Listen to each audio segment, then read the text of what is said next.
Hello friends, મારી channel હોમીફૂડ્સ માં આપનું સ્વાગત છે। આજે આપણે નાના મોટા સૌને પ્રિય એવી ખીર બનાવવાની રેસીપી જોશું। આ ખીર ભાદરવા મહિનામાં અને ખાસ કરીને શ્રાદ્ધમાં ઘરે ઘરે ખૂબ જ બનાવવામાં આવે છે।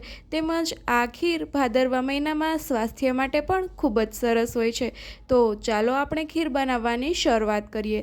ખીર બનાવવા માટે મેં અહીંયા એક વાસણની અંદર 1 કપ ચોખા લીધા છે। અહીંયા આપણે બાસમતી ચોખા નથી લેવાના, પરંતુ બીજા કોઈ પણ નાની સાઈઝના ચોખા લેવાના છે। તો તમારી પાસે જો કપ ના હોય તો તમે વાટકાના માપ પ્રમાણે પણ લઈ શકો છો।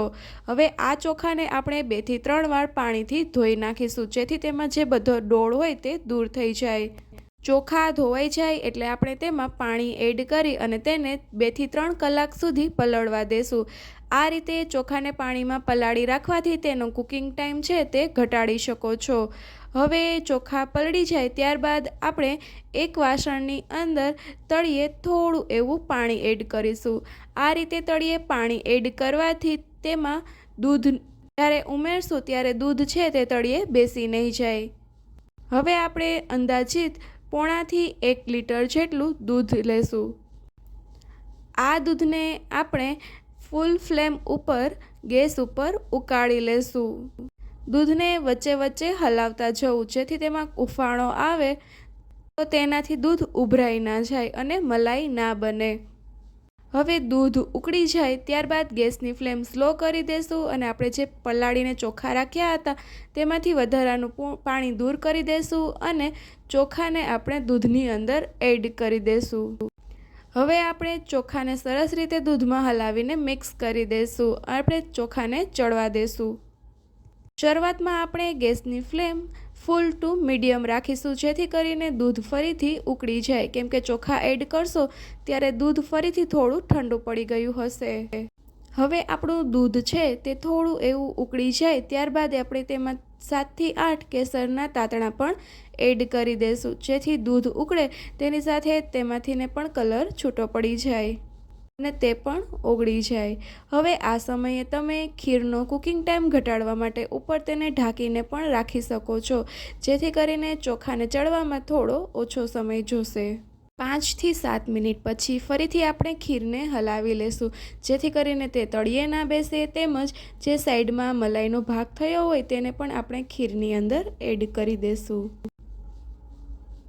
તો તમે અહીંયા જોઈ શકો છો કે જેમ જેમ ચોખા ચડતા જાય છે તેમ તેમ દૂધ છે તે ઘાટું થતું જાય છે, તેમજ ચોખા પણ ફૂલી ગયા છે। તો હવે આપણે ચેક કરી લઈએ કે ચોખા ચડી ગયા છે કે નહીં। તો આ રીતે આપણે એક ચોખ્ખો લઈ અને તેને હાથેથી દબાવીને ચેક કરી લેશું। તમે જોઈ શકો છો કે ચોખા છે તે ખૂબ જ સરસ રીતે મસળાઈ જાય છે, એટલે કે આપણા ચોખા સરસ રીતે ચડી ગયા છે। હવે આ સમયે આપણે તેની અંદર ખાંડ એડ કરીશું। એક વાતનું ખાસ ધ્યાન રાખજો કે ચોખા ચડી જાય ત્યારબાદ જ તેમાં ખાંડ એડ કરવી। જો તે પહેલાં ખાંડ એડ કરી દેશો તો ચોખા સરસ રીતે ચડશે નહીં।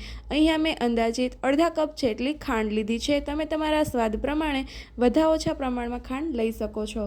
ખાંડ એડ કરી તેમાં આપણે એલચીનો થોડો ભૂકો એડ કરી દેશું। હવે આ બધી જ વસ્તુને સરસ રીતે હલાવીને મિક્સ કરી દેશું।